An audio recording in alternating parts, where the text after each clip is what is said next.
está em Gibeão, de diante da tenda da congregação, e reinou sobre Israel. Amém, queridos? Tiago diz assim: se alguém tem falta de sabedoria, peça a Deus, que Ele te dá liberalmente e não te lança em rosto. Deus não cobra, mas Ele dá generosamente. E eu gostaria que você fechasse os seus olhos neste momento, curvasse a sua fronte. E o nosso pedido vai ser por sabedoria, mas primeiramente nós vamos agradecer ao Senhor por estar aqui, por estar com saúde, por estar nesta manhã, neste tempo para adorar e louvar o nosso Santo de Israel. Pai, obrigado, Senhor, por cada vida que o Senhor trouxe aqui. Obrigado pela condução que o Senhor deu a cada um, pelas pernas sadias, ó Deus, até pelas muletas da irmã Ana.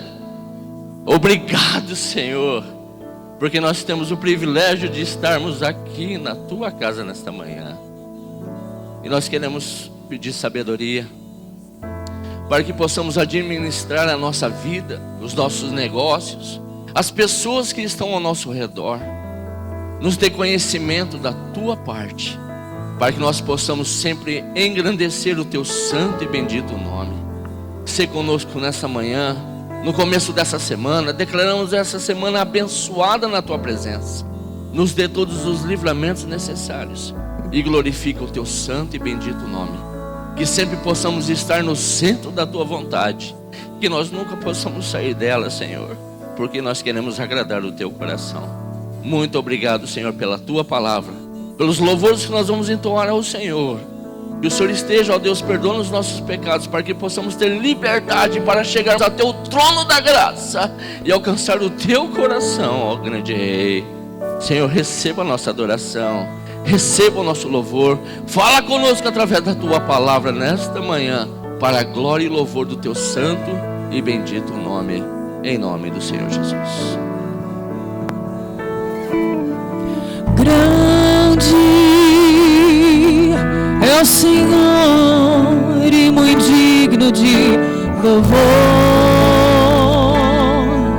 na cidade do nosso Deus, seu santo monte.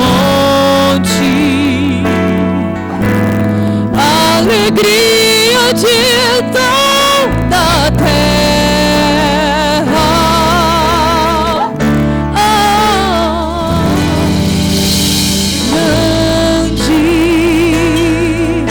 O Senhor em quem nós temos a vitória e que nos ajuda contra o inimigo. Por isso diante dele nos prostramos. A Ti honra, Senhor, queremos o Teu nome engrandecer e agradecer-Te por Tua obra em nossas vidas. Confiamos em Teu infinito amor. És santo, és o Deus eterno sobre toda a terra e céu.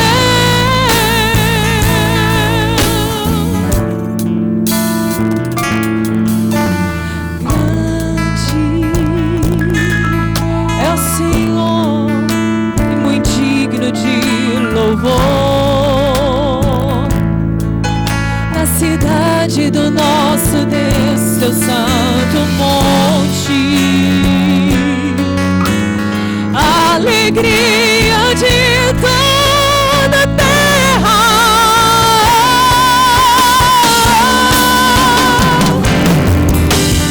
Grande é o Senhor em quem nós temos a vitória e que nos ajuda contra o inimigo. Por isso diante dele nos prostramos. Levantamos o Teu nome, Jesus. Queremos o Teu nome grande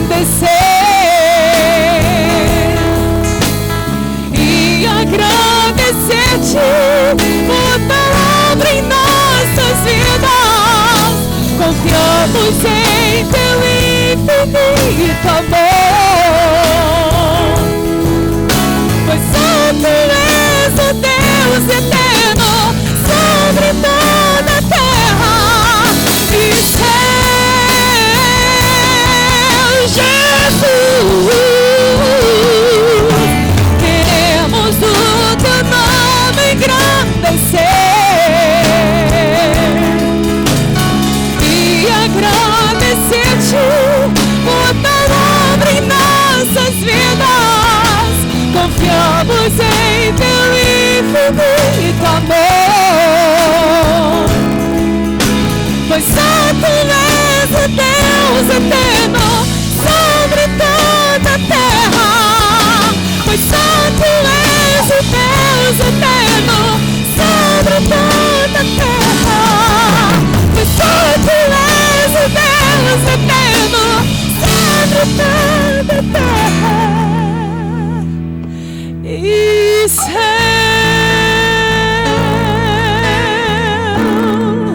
Você pode aplaudir esse Rei maior, Jesus. Lindo, lindo, lindo. Ah, tu és grande, Deus. Tu és o único de receber a honra, a glória e o louvor. Aleluia.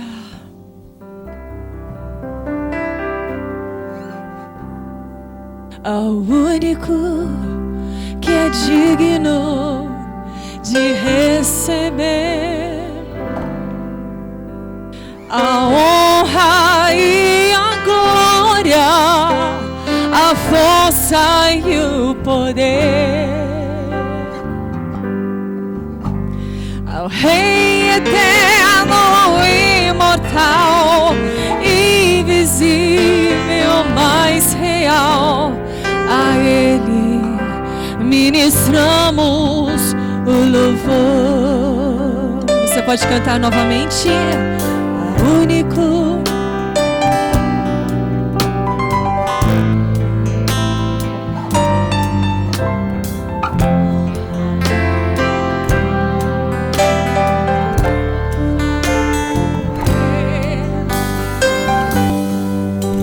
Ao Rei eterno, imortal, invisível, mais real. A Ele ministramos o louvor. Coroamos a ti, ó Rei Jesus. Coroamos a ti, ó Rei Jesus. Adoramos o teu nome, nos rendemos aos teus pés, consagramos todo o nosso ser a ti. Coroamos a ti, ó Rei Jesus. Coroamos a ti, ó Rei Jesus. Adoramos o teu nome, nos rendemos aos teus pés, consagramos todo o nosso ser a ti. Consagramos todo o nosso ser a ti. Consagramos todo o nosso ser a ti.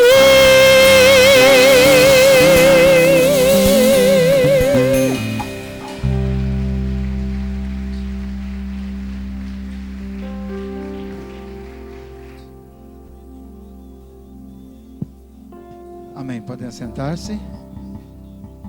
Glória a Deus. Bom dia, na graça e na paz do Senhor. Hoje é domingo, primeiro dia da semana, dia de consagração, de adoração, dedicação da nossa vida ao Senhor, pensando em termos de mais uma semana. E também hoje é o terceiro dia do mês de maio, então primeiro domingo do mês de maio. Glória a Deus pela sua vida. Glória a Deus pela oportunidade que Deus nos dá de nós estarmos aqui na casa do Senhor mais uma vez. Bom estar aqui, sempre bom repetir o que a Bíblia ensina, que é melhor estar na casa do Senhor uma vez do que em qualquer outra parte por 1000 vezes. Isso já é um privilégio enorme, maravilhoso. E eu sei que você está aqui porque ama a casa de Deus e, acima de tudo, ama a Deus. Jesus disse: esta casa é casa de oração para todos os povos. A sua casa é casa de oração para todos os povos. Então, aqui estamos para exaltar e glorificar o nome do Senhor. Eu estou aqui apenas para falar um pouquinho sobre a agenda da igreja. Amanhã nós temos um culto que nós chamamos Projeto Vida Abundante, um culto que falamos sobre vida financeira. Então, toda segunda-feira, 7 horas da noite, uma reunião rápida, depois tem um coffee break, um cafezinho, né? Um chazinho, salgadinho, etc. Mas acima de tudo é uma reunião de testemunho, de reflexão sobre vida financeira. Sempre trazemos um palestrante para testemunhar sobre sua vida financeira, contar suas histórias. E nesta área que é de fato uma área muito importante da nossa vida também. A vida financeira é muito importante. A área financeira da nossa vida é importante porque envolve tudo, né? Envolve tudo. É muito importante. Pra você ter uma ideia, na Bíblia nós temos mais de 2.000 versos ou versículos que falam sobre finanças e 500 que falam sobre oração. Que o dinheiro é mais importante que a oração? Não. É que o dinheiro é complicado, né? É uma situação, é uma área da vida que todos nós precisamos aprender muito e enfim, nós precisamos e dependemos de Deus também na vida financeira. Terça-feira à tarde temos a Tarde da Bênção, um culto de adoração e louvor, um momento de libertação e cura aqui. Terça-feira à tarde. Quarta noite temos uma noite de adoração aqui, libertação, chamamos culto Noite do Pacto com Jesus. Às quintas-feiras nós temos as nossas reuniões nas casas, chamamos de células. Então, você pode procurar uma célula, uma reunião menor, caseira, muito joia, para a gente compartilhar, onde todo mundo fala, todo mundo ajuda, todo mundo ministra e é ministrado. Uma reunião de edificação e de comunhão. E sexta-feira nós temos a nossa vigília de oração. Toda sexta, 23 horas, a porta do templo está aberta para você vir aqui e orar. Vir para orar. Então, gosta de orar? Quer orar? Orar pela igreja, orar pela cidade, orar por você, pela sua família. Pedir oração também. Estamos aqui toda sexta-feira com a nossa reunião especial que chamamos de vigília. Começa às 11 e não tem hora para terminar. Pode terminar 1 hora depois, 2 horas depois, 3 horas depois. Cada dia termina num horário e dependendo do momento aqui da oração. Sábado temos o culto da rede jovem. Nós chamamos de Conexão Hope. Nossa juventude está todos os sábados aqui adorando a Deus, celebrando um momento gostoso da nossa moçada. E domingo temos 2 reuniões. Essa que você está participando agora, às 9h30 da manhã. E outra reunião, outro culto de celebração como esse, à noite, hoje à noite, às 7 horas da noite. Então, são 2 cultos aos domingos para que nós possamos celebrar ao Senhor. Eu quero falar uma outra coisa importante. Nós temos, para quem está chegando na igreja, para quem chegou há pouco na igreja e quer aprender mais de Deus, mais de Bíblia, né? Começar a aprender, a entender a palavra de Deus. Nós temos um curso que nós chamamos de Nova Criatura. Ele funciona aqui numa sala ao lado. E você que quer, por favor, nos procure a secretaria da igreja, veja aí os telefones, ou pode nos procurar diretamente, um obreiro da igreja, um membro da recepção aí, ó. E para que você possa participar do curso Nova Criatura. São apenas 9 aulas, 9 semanas, importante demais, tá bom? E temos também o TLC, treinamento para líder de célula, para quem quer participar, liderando uma reunião caseira. Então você pode participar também. Essa aula acontece paralelamente ao culto aqui, todos os domingos pela manhã. E assim como a Nova Criatura, temos também classe lá no Flamingos, lá onde está sob a liderança do irmão Roberto. Temos também a classe Nova Criatura e a classe TLC, treinamento para líderes de célula. Eu esqueci de uma reunião. Terça-feira à noite, temos a reunião de liderança. Tadel, treinamento avançado em liderança, todas as terças aqui, às 8 horas da noite. Tem sido uma reunião maravilhosa, com bastante gente e um conteúdo especial para líderes. Ensinamento muito legal. E essa reunião de terça-feira, ela se repete aos domingos, às 8h30 da manhã. Hoje nós já tivemos o Tadel. 8h30 da manhã, para quem não pode vir na terça-feira à noite. Então toda a liderança está convidada, convocada. É sempre uma reunião de muita edificação. Fique em pé, nós vamos fazer uma oração. E eu já vou passar a palavra aqui para o pastor Marcelo. Vem cá, Marcelo, nós vamos orar nesse momento. Glória a Deus. Está começando o mês. E claro, nós vamos precisar da graça de Deus para este mês. Para tudo que nós vamos fazer. Quem sabe você está começando novos empreendimentos, ou tem uma situação de saúde, família, e está carente, precisando da graça de Deus. Nós estamos aqui para orarmos juntos a esse respeito. Feche os seus olhos e coloque o seu mês de maio na presença de Deus. Como filha, como filho de Deus, como filhos e filhas, vamos adorar ao Senhor. Pai eterno e maravilhoso, obrigado por mais um mês, Senhor. Hoje já é o 3º dia do mês de maio de 2015. Senhor, como nós precisamos e dependemos do Senhor. Por isso, nesta manhã, como filhos e filhas, nós declaramos a nossa inteira dependência da graça de Deus, do favor de Deus. Ó Deus, nos ajude. Eu sei que o Senhor nos tem capacitado com seus dons preciosos e nos tem feito promessas preciosas. E para tanto o Senhor nos deu graça e nos fez coparticipantes de sua natureza divina, conforme afirma o apóstolo Pedro. Por isso, ó Pai, o Senhor nos deu poder e bondade. O Senhor nos dê graça para vivermos nessa dimensão da sua palavra, dia após dia no mês de maio. Que a bênção do Senhor possa nos atingir em cada área de nossa vida, em cada dia desse mês. Senhor, pedimos e agradecemos em nome de Jesus. Amém. Graças a Deus, podem assentar-se. Pastor Marcelo. Aleluia. Quem gostaria de ser abençoado aqui? Eu gostaria que você colocasse em pé novamente. Mais fácil você colocar a sua mão no bolso, não é verdade? Falar-se de dinheiro na igreja é uma coisa muito complicada. E eu vejo que a pessoa só colhe aquilo que planta, não é verdade? Se você planta generosidade, o que você vai colher? Muita generosidade. O profeta estava falando assim que as pessoas estavam plantando vento e iam colher tempestades. Muito bem. A Bíblia em pessoa. Então, se a gente planta coisa boa, nós vamos colher coisas maravilhosas. E a Bíblia nos dá um versículo muito interessante em Mateus 23, 23, que diz assim: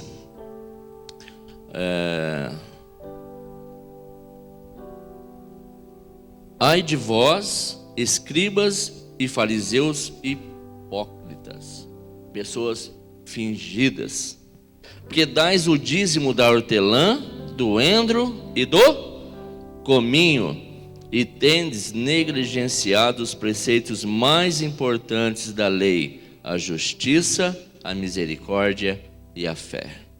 Devíeis, porém, fazer o quê? Estas coisas, o quê? Dizimar do endro, do cominho, e não omitir essas coisas. Aleluia! Glória a Deus, irmão.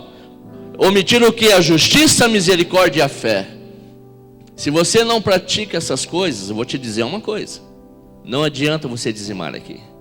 A igreja sim recebe o seu dinheiro, mas Deus não.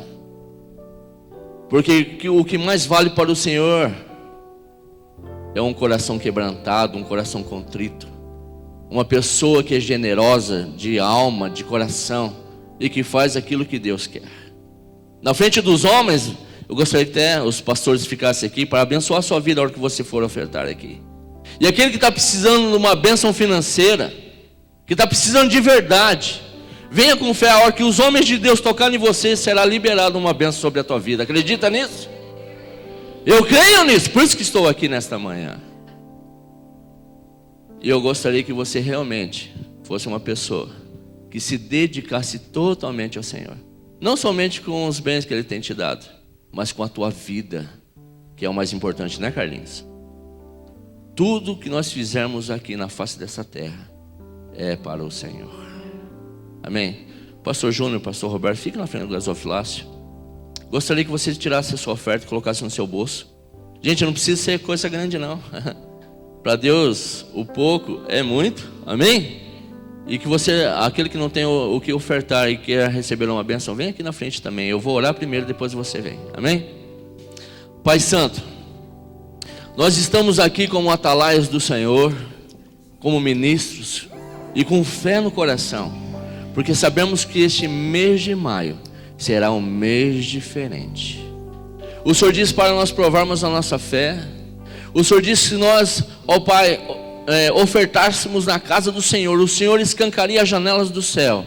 Mas neste momento, não peço somente para o Senhor escancarar as janelas do céu, mas eu peço para o Senhor derrubar as paredes, para que o teu povo receba a bênção financeira, para que o teu povo receba mais do Senhor. Pai, prova que tu és rei, prova que tu és Jeová Jiré, Deus da providência. Peço a tua bênção sobre as nossas vidas neste mês e declaro a vitória sobre aqueles que têm fé, para a glória do Senhor, em nome do Senhor Jesus. Vem à frente em nome do Senhor.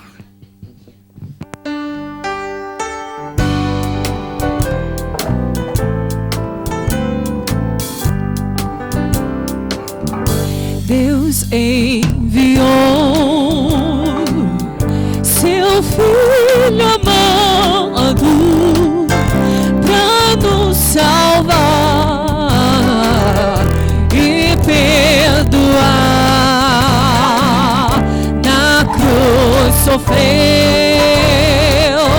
por meus pecados, mas ressurgiu e vivo com o Pai está, porque Ele vive, posso crer no amanhã, porque Ele vive, temor não há, mas eu bem sei que a minha vida está nas mãos do meu Jesus, que vive está. E quando enfim chegar a hora em que a morte enfrentarei, sem medo então terei vitória, verei na glória o meu Jesus que vive está, porque Ele vive, posso crer no amanhã, porque Ele vive, temor não há, mas eu bem sei que a minha vida está nas mãos do meu Jesus, que vive está, nas mãos do meu Jesus, que vive está. Amém. Vou dar um recadinho aqui a todas as mulheres, mães. Quantas mães, mulheres estão aqui nesta manhã? Faz uhul! Então, todos esses uhul que está aqui nesta manhã, vou fazer um convite a todas vocês. Está chegando o Dia das Mães, não está? Então, e todas as mulheres vão fazer um momento muito especial, a qual tem um tema que diz Guardando o Meu Lar. Vai acontecer no dia 16 de maio, às 16 horas, aqui mesmo na igreja. E você, mãe, você, mulher, vem fazer parte juntamente conosco desse chá. Eu estou com um monte de convite para vender, não vendi nenhum. Eu preciso vender. Pode nos procurar, eu, a pastora Carla, o pessoal da recepção que está ali, a Marilda. Faz assim, Marilda, com a mãozinha. Aqui. Isso, quem tem convite, levanta a mão. Pode levantar. Isso, todos vocês têm convite para vender? O valor é R$10. Venha fazer parte, ok? Outra coisa também, eu quero parabenizar a Damiane, hoje está fazendo aniversário. Meus parabéns, que Deus te abençoe muito. nesse dia especial. Bom dia a todos, que a graça e a paz do Senhor Jesus esteja em sua vida. Vamos abrir nossa Bíblia, Carta aos Filipenses, capítulo 3. Carta aos Filipenses, capítulo 3.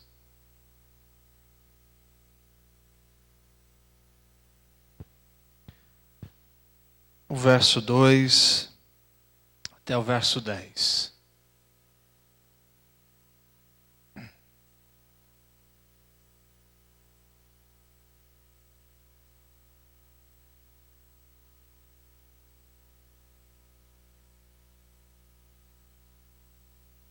Ok? Filipenses 3:2 diz assim: acautelai-vos dos cães, acautelai-vos dos maus obreiros, acautelai-vos da falsa circuncisão, porque nós é que somos a circuncisão.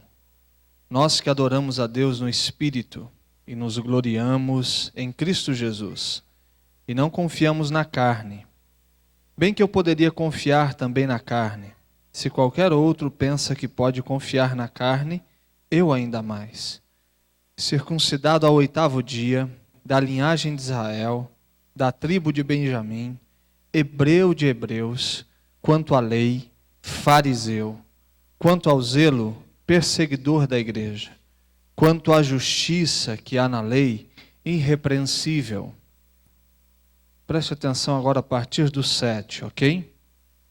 Mas o que para mim era lucro, isto considerei perda por causa de Cristo. Sim, deveras considero tudo como perda, por causa da sublimidade do conhecimento de Cristo Jesus.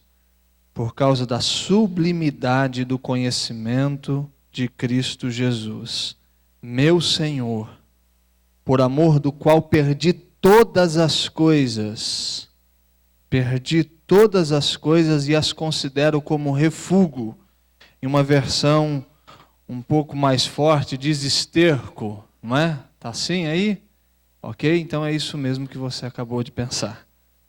Para ganhar a Cristo e ser achado nele, não tendo justiça própria, que procede de lei, senão a que mediante a fé em Cristo, a justiça que procede dele, baseada na fé, para o conhecer e o poder da sua ressurreição e a comunhão dos seus sofrimentos, conformando-me com ele na sua morte, para que de algum modo alcançar a ressurreição dentre os mortos.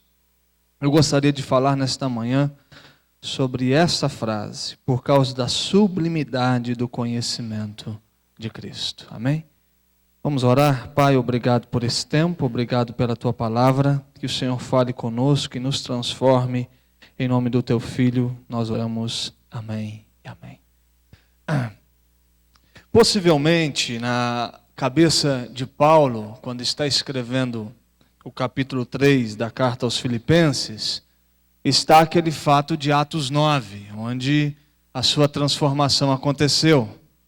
Paulo, um homem profundamente religioso, conhecedor da lei, como ele mesmo disse aqui, fariseu, aquela pessoa que tenha conhecimento literário das coisas de Deus, mas é tudo uma questão externa de viver Deus, um xiita do seu tempo, alguém que está pronto para destruir, massacrar e acabar com qualquer cristão que esteja à sua frente. E ele sai com um plano no seu entendimento muito bom, de acordo com os preceitos da sua religião, que era perseguir e matar alguns cristãos que estavam expandindo o evangelho de Cristo por todo o povo hebreu e por toda aquela região que ele estava vivendo.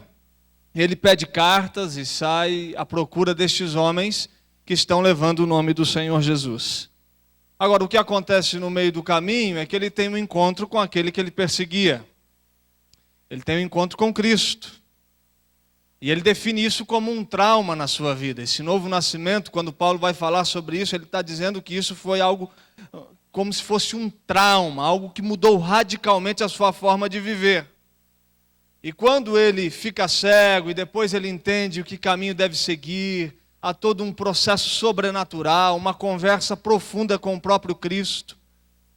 E ele não agora só está perdendo toda uma história religiosa com o povo hebreu, no meio dos fariseus, mas ele também não tem nenhuma credibilidade diante do povo cristão. Os primeiros sinais que as pessoas dão com respeito à conversão de Paulo é que ele está mentindo. Não querem ouvi-lo porque acham que ele está pensando em um bom plano para massacrar cada vez mais os cristãos. Barnabé tem que abraçá-lo, levar até Jerusalém e dizer que de fato o que aconteceu na vida dele foi uma conversão. Então ele perde toda uma história ligada à religião farisaica, ao mesmo tempo ele não tem nenhuma porta aberta para seguir o caminho cristão. Ele passa de 13 a 17 anos esquecido em um deserto, até que há um ponto de avivamento em Antioquia, e Barnabé é enviado pela igreja de Jerusalém para ver se o que está acontecendo ali de fato é algo que Deus, algo que está vindo do Senhor, uma manifestação de Deus na vida da igreja de Antioquia. Quando Barnabé percebe que de fato Deus está visitando aquele povo, automaticamente ele lembra do seu amigo chamado Paulo que está no deserto e traz este homem porque em Antioquia a resistência vai ser muito menor. E este homem começa a desenvolver toda uma trajetória missionária e algo extraordinário para o reino de Deus. Mas o que me chama a atenção é que mesmo ele não tendo nenhuma credibilidade no meio cristão e não tendo nada a ganhar, humanamente falando, e perdendo tudo com respeito à sua história, ele disse que se tivesse que fazer uma nova escolha seria a mesma que ele fez, ou fizeram por ele, né? O próprio Jesus fez em Atos 9. Ele está dizendo que toda a sua história, quando é analisada friamente, é considerada como perda. Mais do que isso, ele não só considera isso como perda, mas ele não perde tempo pensando em um outro caminho, se não fosse esse caminho do Senhor Jesus. Porque, sinceramente, eu nunca vi ninguém passando um bom tempo pensando em esterco. Você já fez isso alguma vez na sua vida? Passar assim 2 horas pensando em esterco. 10 minutos da sua vida você já perdeu pensando em esterco. Aleluia! Ninguém faz isso. O que Paulo está dizendo é que não só ele considera tudo isso como algo sem valor, mas aquilo não faz mais parte dos seus pensamentos por agora. O que eu estou lhe dizendo é que o conhecimento de Cristo e o processo de transformação que Ele iniciou em nós, não só deve desencadear em nós um processo de rompimento com uma vida, ao mesmo tempo que em nós e na nossa mente não deve haver nenhum tipo de questionamento sobre qualquer outra vida que a gente poderia viver. Ou aquela lembrança, se um caminho diferente fosse escolhido, a nossa vida poderia ser mais prazerosa. O que Paulo está dizendo é que para aquelas pessoas que realmente tiveram um encontro com Jesus, eles romperam com uma história. Ao mesmo tempo que a partir daquele instante, em nenhum momento, ele vai avaliar se aquela escolha foi a melhor. Porque na consciência, no coração e na vida, estará a certeza que qualquer outra vida que não seja esta vida vivida em Cristo Jesus, não tem sentido algum. Essa conversão, que de vez em quando faz a gente avaliar se de fato o que a gente está vivendo é a verdade, se a gente realmente deve continuar vivendo isso, se esse negócio de igreja, Deus, Jesus, Bíblia, oração, palavra, louvor, se isso realmente tem sentido para a vida, se isso em algum momento passa pela sua mente, é necessário uma reavaliação da sua trajetória com Jesus. Se ainda você fica pensando nas riquezas e nos prazeres que você teve que abrir mão por causa de Jesus, e isso lhe dá uma sensação que você deixou alguma coisa tão boa para trás. É necessário avaliar esse processo de conhecimento e de crescimento no Senhor e em Cristo Jesus. O que ele está dizendo? Que todas aquelas coisas que até aquele instante eram consideradas valiosas, preciosas, a partir daquilo ele diz que quer perder isso. Que isso não faz mais sentido. E quem se encontra com Jesus começa a olhar para a vida de uma maneira radicalmente diferente. Agora, quais são os riscos diante desse processo de conhecimento de Cristo ou conhecimento de Deus? Que você pode saber bastante sobre Deus sem conhecê-lo muito. Você vai sair daqui a alguns minutos sabendo um pouco mais sobre Deus, mas quem sabe sem conhecê-lo. Escutei uma vez o Dr. Shedd dizendo, sentado em uma mesa fazendo o seu pós-doutorado, e alguém que já estava para frente dele, já com 80 anos estudando, e essa pessoa começava a colocar em questionamento a volta de Jesus, depois de 3, 4 doutorados, de 80 anos de estudo. A pessoa chega numa sala de aula e começa a questionar se de fato Jesus um dia vai voltar. Você pode saber bastante sobre Deus sem conhecê-lo muito. Você pode saber de Deus, de igreja. Você pode ler um livro que fala sobre Deus, mas sem conhecê-lo. Como assim? Você pode saber bastante sobre mim e não me conhecer. Como assim? Você pode saber meu nome. Você pode saber o nome da minha esposa, com quem eu sou casado, quase 10 anos. Você pode saber o nome dos meus 2 filhos. Você pode saber o meu endereço, onde eu moro, o lugar onde eu passo a minha vida. Você pode saber do meu trabalho, o que eu faço, onde eu desenvolvo o ministério. Mas isso não quer dizer que você me conhece. Você não sabe quem eu sou. Você não conhece o meu coração, você não conhece a minha vida. Você pode saber sobre mim, mas saber sobre mim não quer dizer que você me conhece. Saber sobre Deus não quer dizer que você conhece Deus. Conhecer Deus está ligado a uma intimidade, a um processo de se lançar totalmente a isso. Viver para isso. Fazer com que todas as ações apontem para isso. É entregar uma existência para glorificá-lo e exaltá-lo para sempre. Não é escutar uma mensagem sobre Ele. Não é fazer um curso de teologia. Pelo contrário, infelizmente parece que esse conhecimento ou esse saber sobre Deus está no caminho contrário ao conhecimento, uma relação com Ele. Quantas pessoas que eu conheço que num processo de saber sobre Deus, perderam Deus na vida. E começou a ver muita coisa. Quantos amigos meus do seminário que perderam a fé.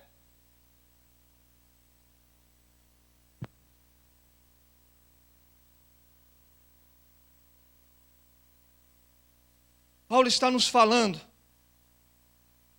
desse risco de uma falsa familiaridade onde o conhecimento de Deus é muito mais uma agenda religiosa do que uma vida entregue a Ele em todos os sentidos. Um outro risco, que você pode saber bastante sobre piedade, ou seja, devoção religiosa, sem ter conhecimento de Deus. Você pode estar sistematicamente aqui todos os domingos. Você pode cumprir com seus deveres com respeito à responsabilidade cristã, como entregar o que você acabou de entregar.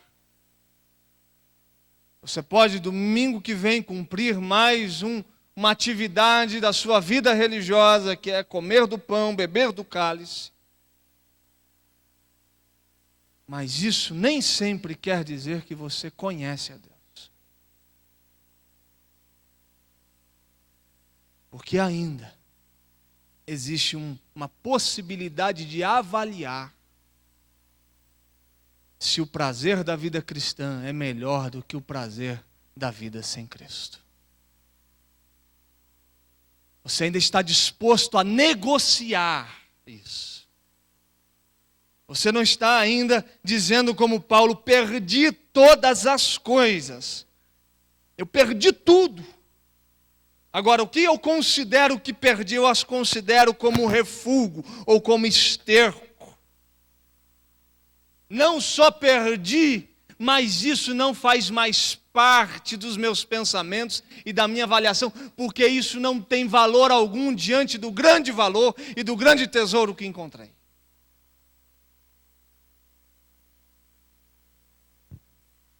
Agora,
mais.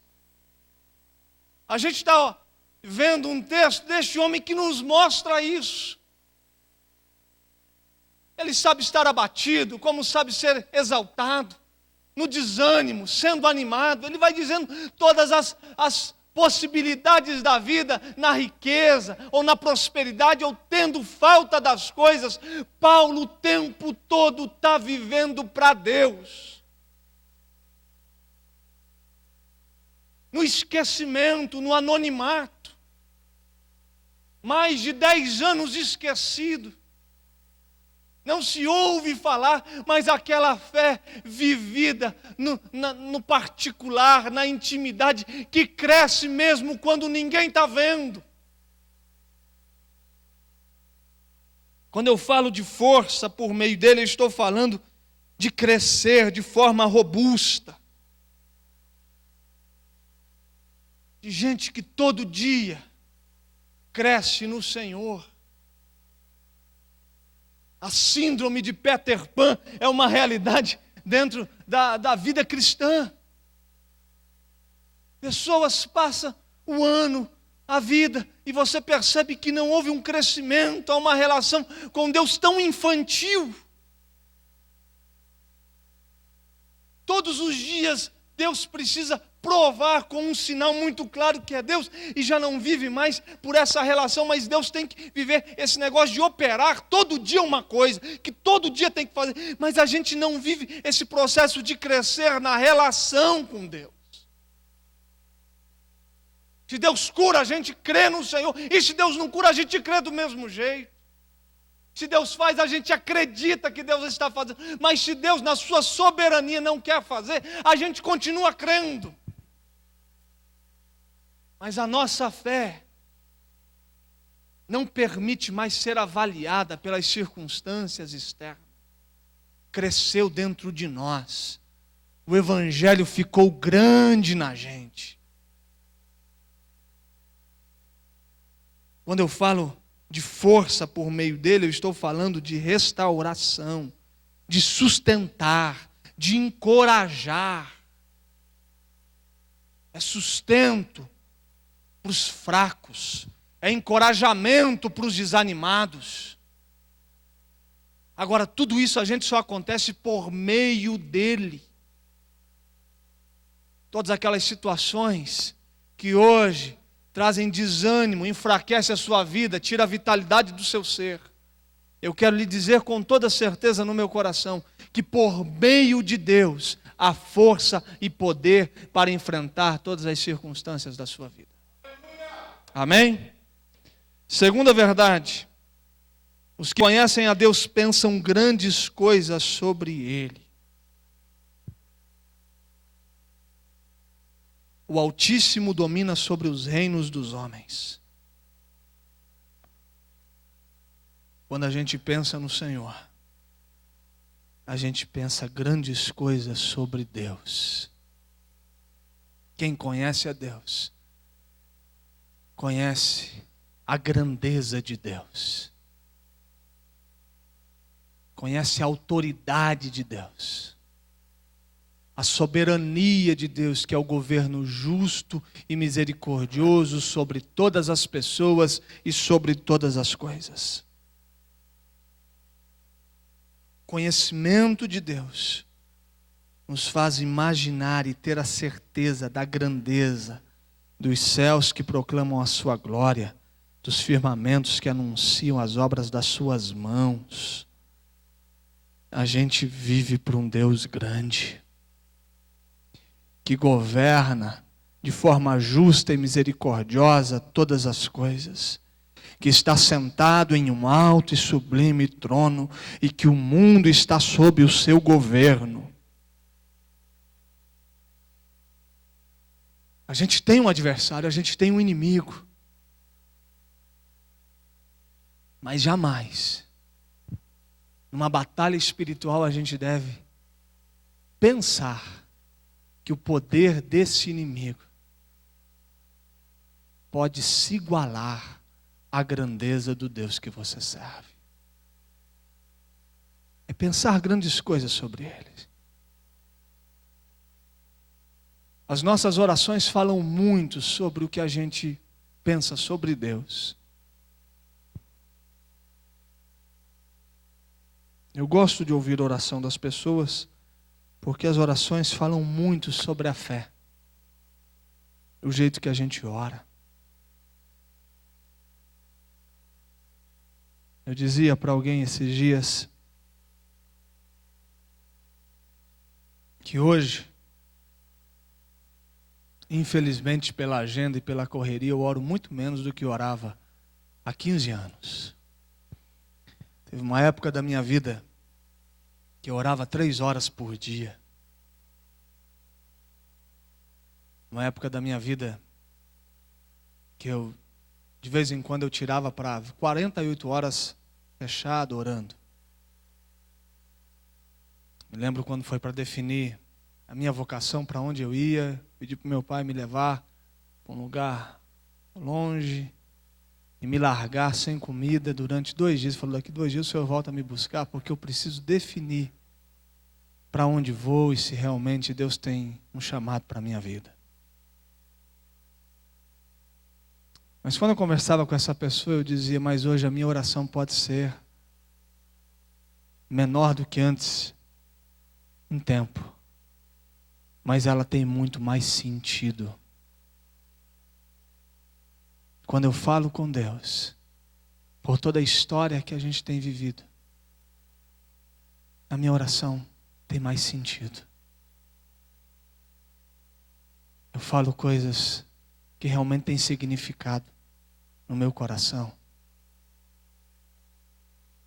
O que eu estou querendo lhe dizer é que as grandezas de Deus e o conhecimento das grandezas de Deus é um elemento que se descobre através da oração.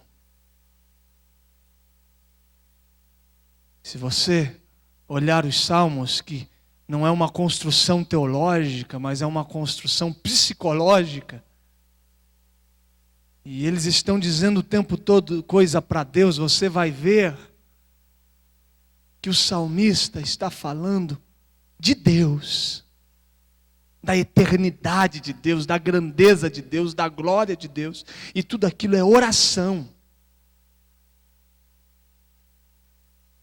A oração nos permite ver a grandeza de Deus. Deus fica pequeno diante dos problemas que a gente tem, porque a gente não ora.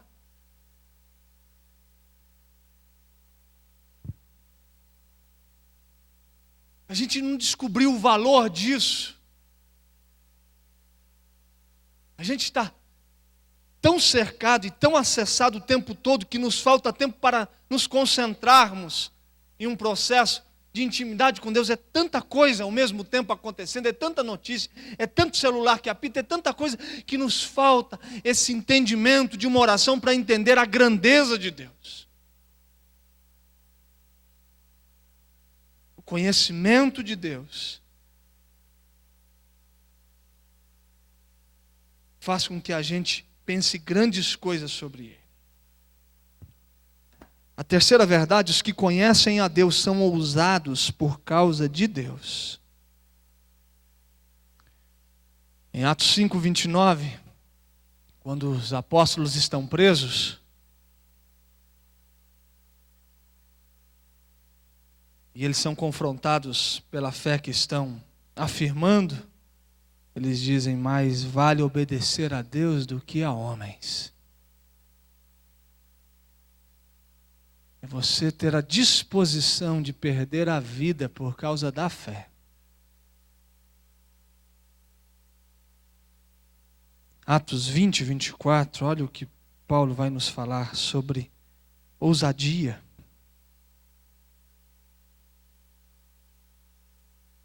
Porém, nada considero a vida preciosa para mim mesmo. Novamente, aquela afirmação da carta aos Filipenses.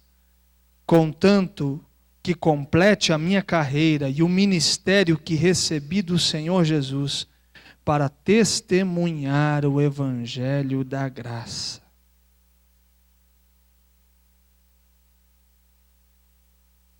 Ele está dizendo que ousadia por meio do conhecimento de Deus, faz a gente olhar para a nossa vida e não ver nela mais valor algum, e o valor dela está conectado, está dentro de um propósito do Senhor. Se não estiver dentro do propósito do Senhor, a vida não tem sentido. Então, se for para viver longe do Evangelho de Jesus, é melhor morrer dentro do Evangelho de Jesus. Se for para viver 100 anos sem Jesus, é melhor viver 25 com Ele. Porque a vida sem Ele não tem sentido. A vida que não é vivida para Ele não tem significado. Me lembro no dia que o pastor Lauro sepultou a sua filha, Mara, de 15 anos, vítima de um câncer. E aí ele escreveu no túmulo dela, fez do hospital a sua igreja e da cama o seu púlpito. Ou do hospital a sua igreja e do leito o seu púlpito. Que ela pregava o tempo todo. E um dia conversando com ele, ele disse, eu louvo a Deus, porque é muito melhor saber que eu tive a Mara por 15 anos aqui na terra. E a terei na eternidade, do que tê-la nesta terra por 70 anos e não tê-la na eternidade. O que ele está dizendo é isso. É que a gente só vê valor na nossa vida se a gente estiver fazendo alguma coisa para Deus. Agora, falar isso numa cultura narcisista, onde a gente se ama, na cultura do selfie, não é? A gente se ama, a gente se gosta, a gente olha o espelho e a gente pega a máquina. A gente está valorizando a gente o tempo todo. Somos amantes da nossa própria vida. Somos negadores de algo que traz dor para a gente. Se alguma coisa vai nos causar a dor, vai nos tirar o prazer, vai nos tirar a alegria, vai nos tirar o sorriso, a vontade boa de viver, a gente diz não, a gente é amante da vida. É hora que o nosso Deus é o nosso ventre, essa coisa da gente quer cuidar da gente, da beleza, da coisa bonita, toda formosa. E aí vem Paulo e diz o seguinte, todas essas coisas, se não forem colocadas no seu devido lugar, e se a tua existência não for uma existência vivida para o Evangelho de Jesus e para a causa do reino de Deus, não tem sentido. É uma ousadia de todos os dias ter a capacidade de negar a si mesmo, tomar a sua cruz e segui-lo. O que Paulo está falando é de uma ousadia que nos faz perder a vida. Quando eu fico vendo aqueles homens bomba, aquele povo lá que destrói todo mundo, que mata, eu fico... A única resposta que eu tenho para aqueles homens é que eles olharam para a vida e não viram mais significado para a vida. Perderam o medo de perder a própria vida.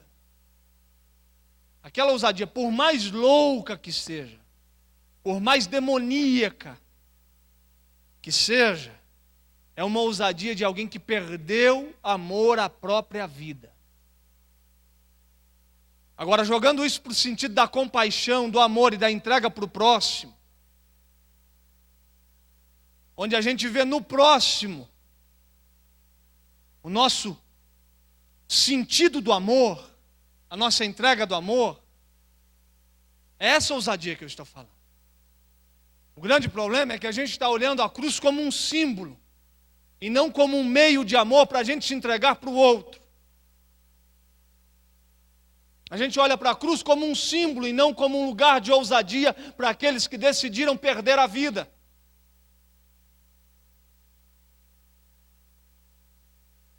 Essa coragem de todos os dias negar a si mesmo, tomar a cruz e segui-lo. Quando a gente está fazendo algo para Deus, a gente não está cumprindo uma agenda religiosa, de um programa, de uma igreja. Não, a gente está fazendo algo para Deus, negando a si mesmo, tomando a cruz e vivendo para o reino. E é neste lugar que a nossa vida tem sentido. E para a gente orar, os que conhecem a Deus têm grande alegria nele. Diga, o Senhor é a minha alegria.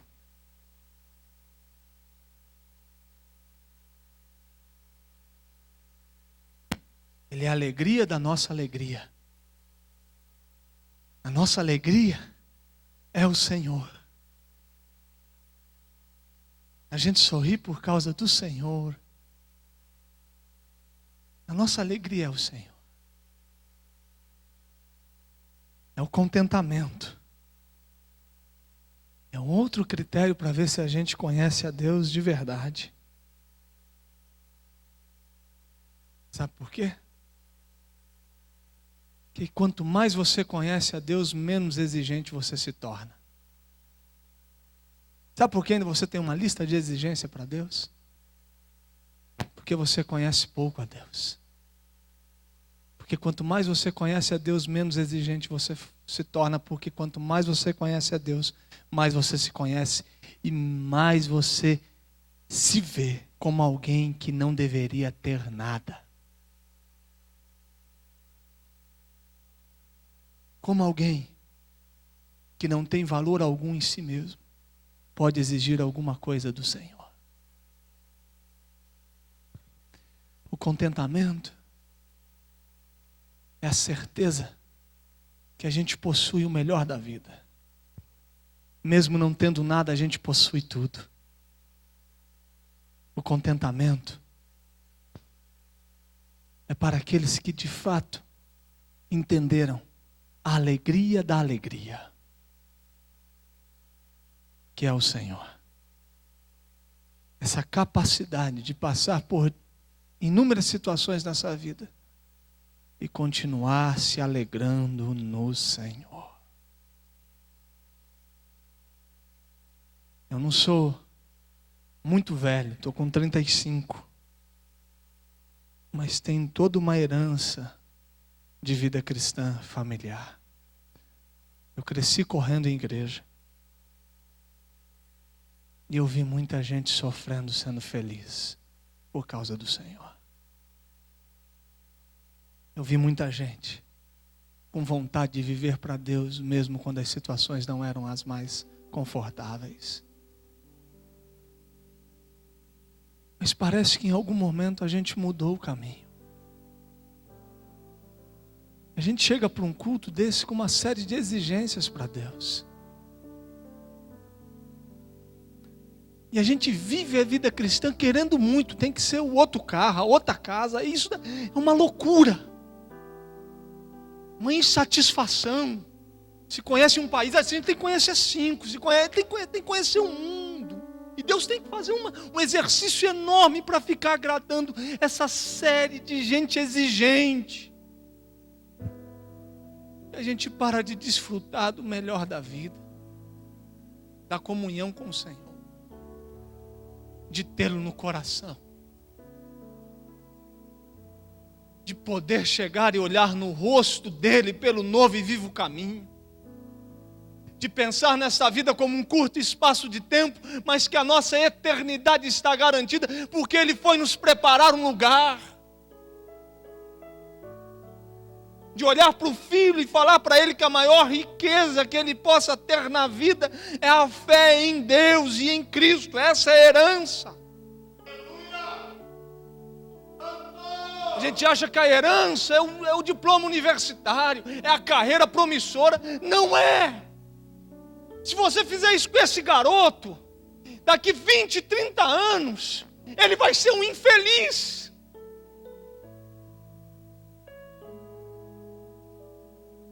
Pode ganhar um bom salário, morar na melhor casa, ir para os melhores países, passar suas férias nos melhores resorts, ele será infeliz. A alegria do homem se constitui na fé em Cristo Jesus que o tomou. A nossa alegria na igreja é o Senhor. Porque a gente está nele e ele está em nós. O que era ganho, riquíssimo, valioso, algo extraordinário, eu considerei como perda. Por causa de Jesus. O problema é que o valor de Jesus está cada vez menor na nossa história. E as coisas desse tempo são riquíssimas para a gente.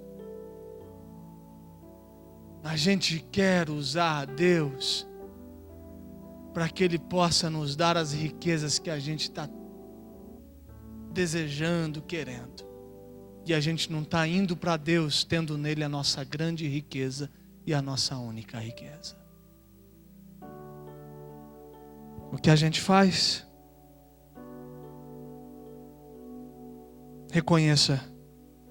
Reconheçamos que o nosso conhecimento de Deus é pequeno.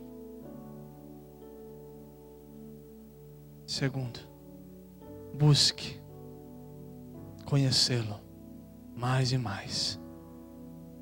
Conheçamos e prossigamos em conhecer ao Senhor. Amém? Coloque-se em pé, vamos orar.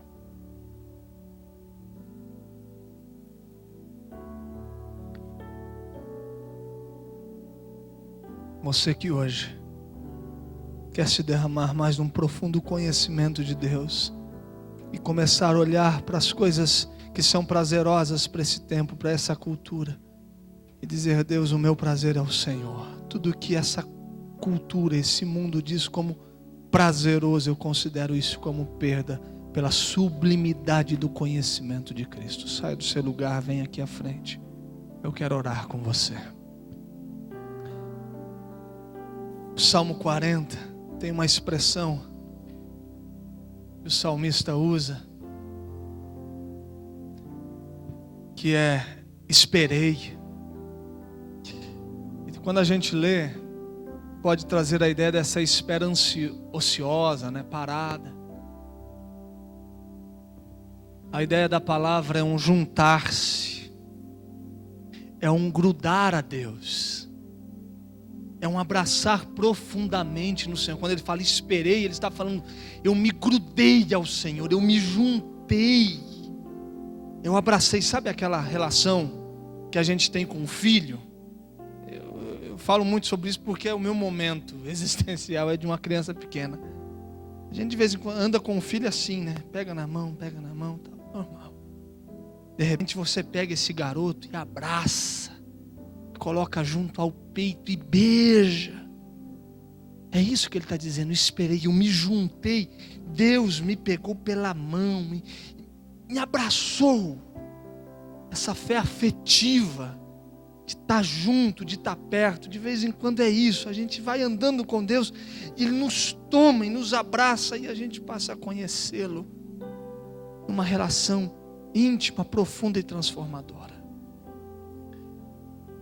Meu desejo nesta manhã é que Deus te abrace, que você passe a olhar para a vida como um lugar que só tem sentido e prazer se Jesus estiver nele ou nela, e toda a sua história está no Senhor. Amém? Vamos cantar e depois oramos. Aleluia. Oh, quão cego andei e perdido vaguei, longe, longe do meu Salvador. Mas do céu Ele desceu e seu sangue verteu para salvar um tão pobre pecador.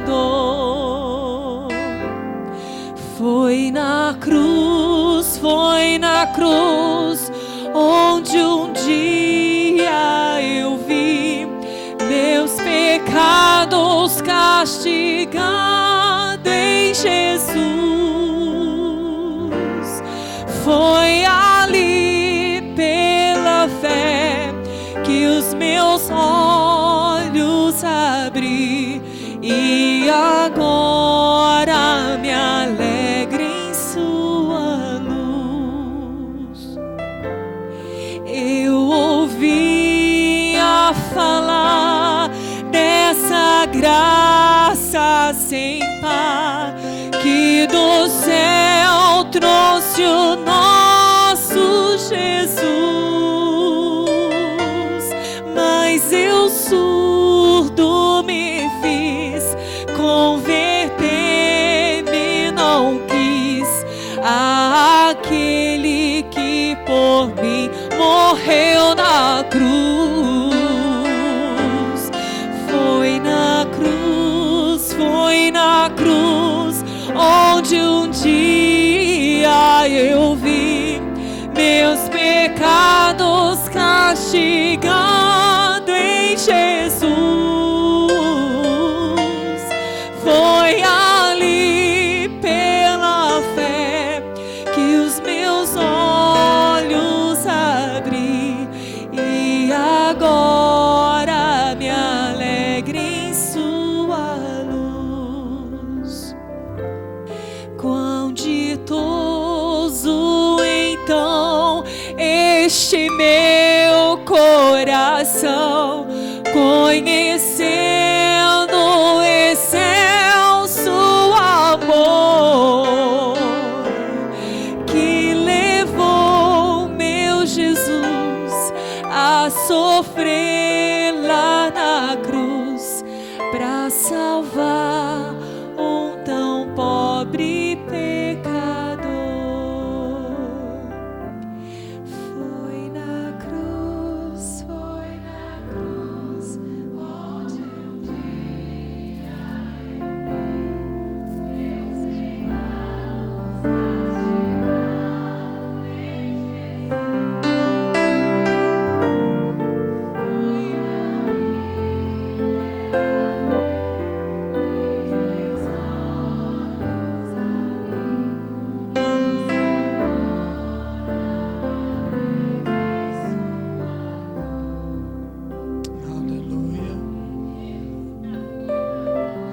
Aleluia.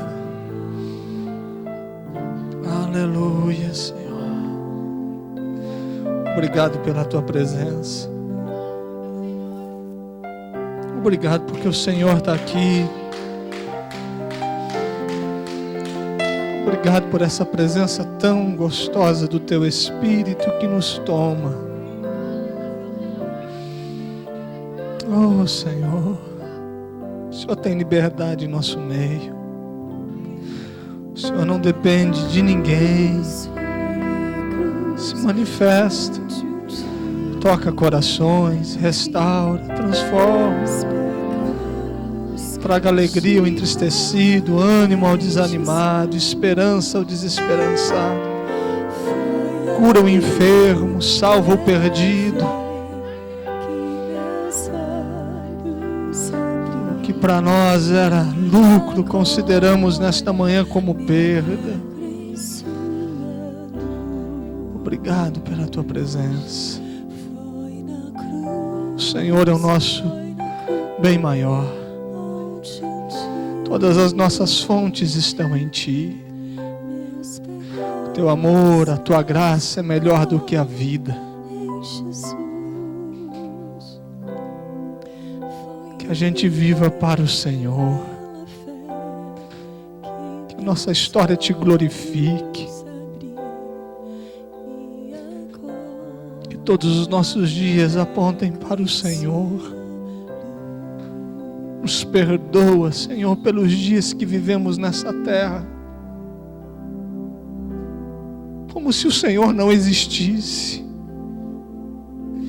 tomados pela ansiedade, pelo desespero, pelo medo, por coisas que já não deveriam mais tomar conta do nosso coração, carregados de preocupação, querendo adquirir como se tudo acabasse aqui. Nos perdoa por uma vida e uma fé que o Senhor não quer que a gente tenha. Que a Tua graça venha sobre nós. Aleluia. Aleluia.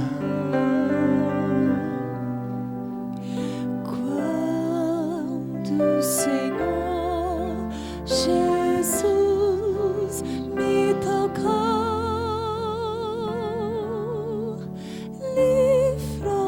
livrou-me da escuridão,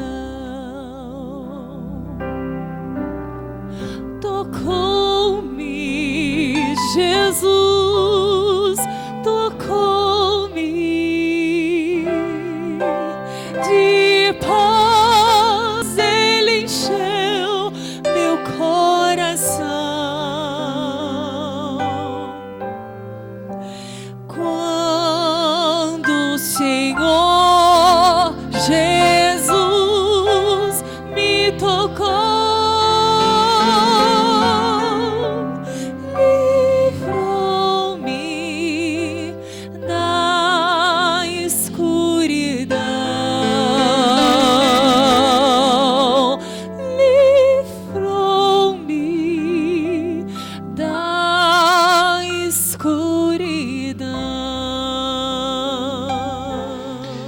Que o grande amor de Deus, a graça do nosso Senhor e Salvador Jesus Cristo e o consolo do Santo Espírito de Deus esteja sobre ti, sobre a sua família e sobre todo o povo de Deus, desde agora e para sempre.